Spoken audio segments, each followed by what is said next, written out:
Las guardias son tranquilas, realmente es un buen momento para leer. Fundamentalmente literatura médica, pero también literatura, digamos, de todo tipo. Primero porque ha cambiado mucho el proceso del parto, se hace muy monitorizado, muy dirigido, y entonces la mayoría del proceso del parto nos permite controlar al feto, con lo cual es muy fácil poder dedicarte a otras cosas.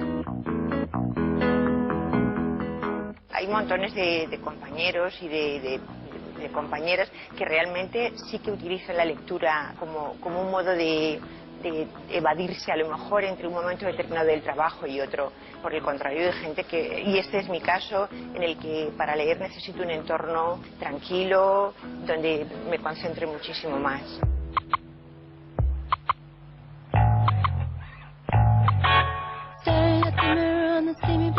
Sí me gustan las novelas de médicos, lo que sucede es que en realidad no suelen estar del todo acordes con lo que sucede en nuestro ámbito diario. Lo normal de las novelas de médicos, primero que todo, es que suele ser pues un médico idílico, galán, con ciertas características, digamos, fenotípicas muy particulares, ¿no?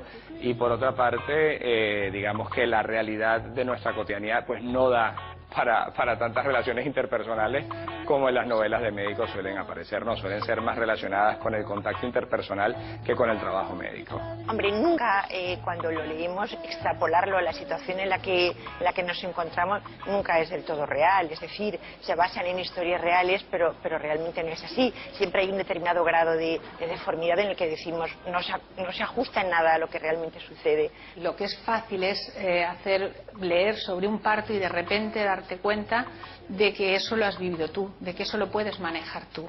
Y entonces dices, pues, se pusieron a hervir agua y tú dices, ¿para qué? ¿Para qué hervirían agua? Si yo no necesito agua hervida en ningún momento, escaldarían al niño, no lo sé.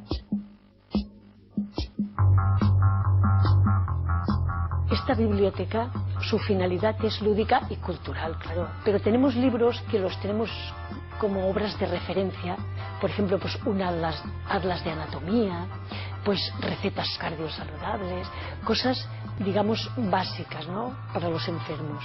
No es la finalidad de esta biblioteca libros de medicina. Los usuarios y muchos sus acompañantes, los acompañantes leen mucho, porque hay aquí personas hospitalizadas, como por ejemplo una persona que le hacen un trasplante de médula, que puede estar aquí a lo mejor 2 meses o depende, ¿no? Pues y ahí hay una persona que está con él las 24 horas.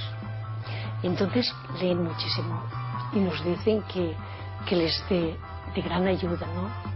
La biblioterapia ya hoy en día es comúnmente aceptado que es una realidad y que es muy útil, porque las personas que en la Primera Guerra Mundial, las personas que cuidaban de los enfermos ya observaron que los que leían estaban más relajados, con lo cual el posoperatorio era mucho mejor.